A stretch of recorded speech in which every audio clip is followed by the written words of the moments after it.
একই সাথে এই ঘটনা যেন উদরপিণ্ডি বুদর ঘাড়ে চাপিয়ে মানে ধামাচাপা দেওয়ার চেষ্টা না করা হয়।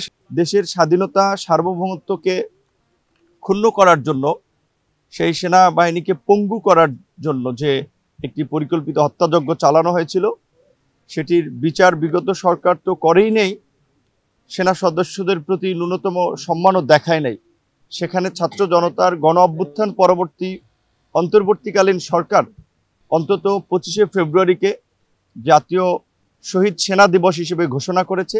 এজন্য আমরা অন্তর্বর্তীকালীন সরকারকে ধন্যবাদ জানাই।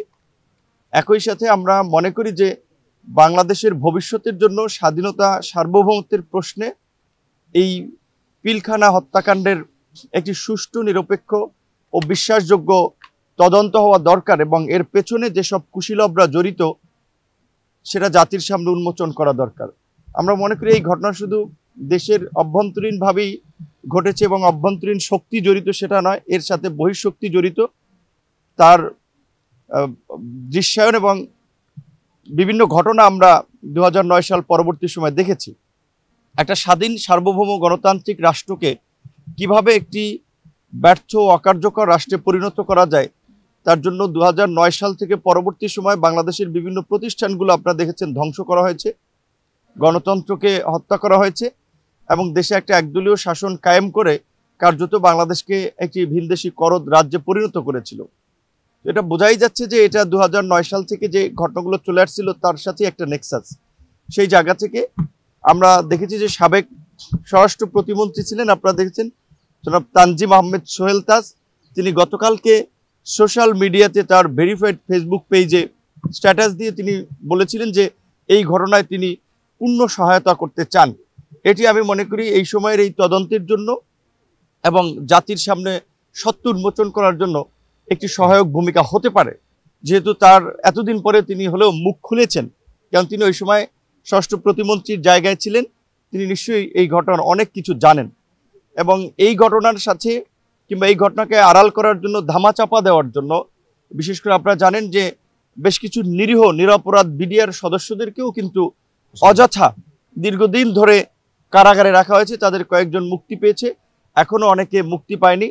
এই ঘটনার যেমন আমরা বিচার চাই, একটা সুষ্ঠু নিরপেক্ষ বিশ্বাসযোগ্য তদন্ত চাই, একই সাথে এই ঘটনা যেন উদরপিণ্ডি বুদর ঘাড়ে চাপিয়ে মানে ধামাচাপা দেওয়ার চেষ্টা না করা হয়, সেজন্য আমরা নিরীহ নিরপরাধ বিডিআর সদস্যদেরও আমরা মুক্তি দাবি করছি এবং এই ঘটনা যেন ভবিষ্যতে না ঘটতে পারে সেরকম একটি দৃষ্টান্তমূলক ব্যবস্থা এই ঘটনা যারা জড়িত তাদের বিরুদ্ধে নিতে হবে। আপনারা একটা বিষয় লক্ষ্য করেছেন, বাংলাদেশের এই জাতির ঐতিহাসিক সংকটগুলোতে সেনাবাহিনী সবসময় জনগণের পাশে এসে দাঁড়িয়েছে, জনগণের কাতারে সে সামিল হয়েছে। 1971 থেকে শুরু করে 75 কিংবা 90 কিংবা সর্বশেষ 2004, আপনারা যদি বাংলাদেশের ঐতিহাসিক পরিবর্তনের প্রেক্ষাপটগুলো লক্ষ্য করেন, প্রতিটি প্রেক্ষাপটেই দেখবেন যে সেনাবাহিনীর একটা সাহসী ভূমিকা এবং জনগণের সাথে ছিল। আমরা দেখতে পাচ্ছি এখন কিছু কিছু মহল সামরিক বাহিনীকে এই গণ অভ্যুত্থানের অংশীজনদের মুখোমুখি দাঁড় করানো কিংবা সামরিক বাহিনীকে নিয়েও নানান ধরনের একটা প্রোপাগান্ডা ছড়াচ্ছে, বিভ্রান্তি ছড়াচ্ছে। এটি আমাদের দেশের জন্য মঙ্গল হবে না। আমরা সেটির বিষয়ে দেশবাসীকে সতর্ক করছি এবং একই সাথে সেনাবাহিনীর এই 2024-এও যে জনগণের প্রতি তাদের যে সংহতি এবং জনগণের কাতারে এসে যে তাদের দাঁড়ানো, এই সেনাবাহিনী, সাহসী সেনাবাহিনীকে আমরা অবশ্যই ধন্যবাদ জানাই।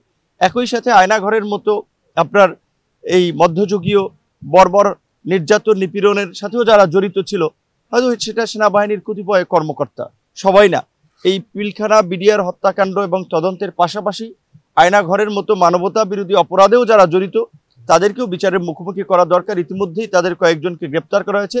আশা করি বাকিদেরকে গ্রেপ্তার এবং বিচারের মুখোমুখি করার মধ্যে দিয়ে সেনাবাহিনীর দায় মুক্তি হবে।